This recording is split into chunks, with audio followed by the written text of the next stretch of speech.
IAS बनना चाहता था, लेकिन पूरे यूपी को खौफ से थर्रा दिया। बबलू श्रीवास्तव के डॉन बनने की पूरी कहानी।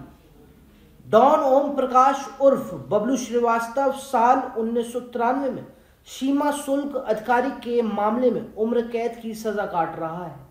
सुप्रीम कोर्ट ने यूपी सरकार को निर्देश दिया है कि उसकी समय से पूर्व रिहाई पर 2 महीने के भीतर विचार किया जाए। वो 28 सालों से बरेली की जेल में बंद है। सजा उम्र कैद की है, लेकिन समय से पहले रिहाई चाहता है। हत्या और अपहरण समेत करीब 42 मामलों में वह वांछित है।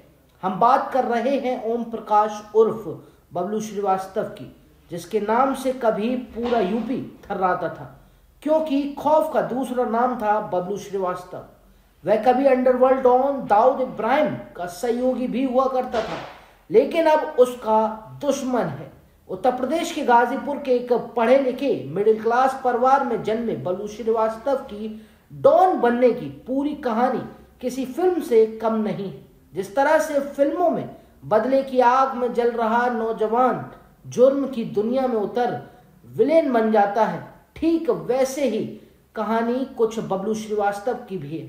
बबलू श्रीवास्तव की शुरुआती जिंदगी की तरफ गौर करें तो वह कभी डॉन बनना ही नहीं चाहता था। पढ़ने में दिमाग बहुत तेज था।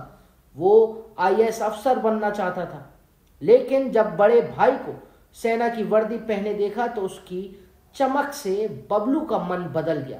फिर वह भी सेना की वर्दी पहनने का सपना देखने लगा। डॉन बबलू सेना में अफसर बनना चाहता था। परिवार ने पढ़ाई के लिए बबलू श्रीवास्तव को गाजीपुर से लखनऊ भेज दिया।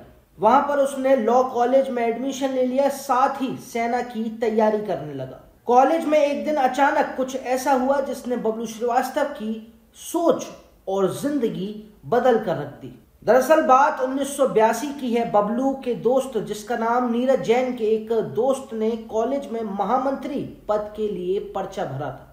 दोस्त होने के नाते बबलू श्रीवास्तव भी उसके लिए प्रचार कर रहे थे। उन दिनों विरोधी गुट के साथ झगड़े में एक छात्र को चाकू मार दिया गया। जिस छात्र को चाकू लगा था वो उस समय जुर्म की दुनिया के जाने माने नाम अरुण शंकर शुक्ला अन्ना का करीबी था। कहा जाता है कि नाराज अन्ना ने बबलू को झूठे केस में फंसाकर जेल की सलाखों के पीछे डलवा दिया।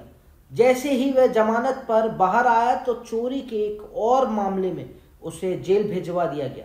इस घटना ने बबलू की जिंदगी बदल दी। वह अन्ना से इस कदर खुन्नस खा गया कि बदले की आग में जलने लगा। एक दिन जेल से बाहर आते ही बबलू ने अन्ना के विरोधी गैंग के साथ मिलकर हाथ मिलाया। उस गैंग को राम गोपाल मिश्रा चलाता था। 70 से 80 के दशक का ये वो दौर था जब अन्ना और राम गोपाल के बीच दुश्मनी चरम पर थी। हालांकि अन्ना की मां के बीच में पड़ने की वजह से अन्ना और राम गोपाल के बीच की दुश्मनी तो खत्म हो गई। ये बात बबलू को रास नहीं आई। उसने राम गोपाल की गैंग को छोड़ अपना खुद का एक गैंग बना डाला। अपने इस काले धंधे की शुरुआत उसने किडनैपिंग से की। यूपी से लेकर बिहार और महाराष्ट्र तक उसका खौफ था। अपने छोटे छोटे गैंग के जरिए किडनैपिंग और फिरौती मांगने का काम वह करने लगा।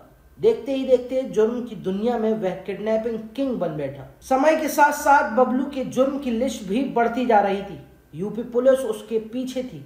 पकड़ा न जाए ये सोचकर वह नेपाल भाग गया।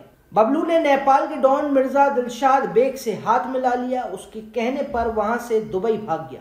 वहां पर वह अंडरवर्ल्ड डॉन दाऊद इब्राहिम के संपर्क में आया। कहा जाता है कि अब उसने किडनैपिंग छोड़ स्मगलिंग शुरू कर दी। वह दाऊद के साथ मिलकर विदेशों से अवैध हथियार लाने ले जाने का काम करने लगा। साल 1993 में हुए मुंबई धमाकों के बाद दाऊद के साथ उसके रिश्तों में दरार आ गई। दरअसल इन धमाकों का मास्टरमाइंड दाऊद को बताया गया था, जिसके बाद उसने दाऊद का साथ छोड़ दिया। साल 1995 में उसे सिंगापुर में गिरफ्तार कर लिया गया। उसे प्रत्यर्पण कर भारत लाया गया। तब से वह बरेली की जेल में बंद है। साल 2021 में पाकिस्तान में हाफिज सईद पर हुए जानलेवा हमले में भी बबलू श्रीवास्तव का ही नाम सामने आया था। उस समय वह बरेली जेल में बंद था। बबलू पर किडनैपिंग, हत्या समेत कई मामलों में केस दर्ज है। इन मामलों पर समय समय पर सुनवाई भी होती रहती है। अब सुप्रीम कोर्ट ने यूपी सरकार को बबलू श्रीवास्तव की समय से पूर्व रिहाई पर 2 महीने में विचार करने का आदेश दिया है। वह 1993 में हुई एक हत्या के मामले में उम्र कैद की सजा काट रहा है।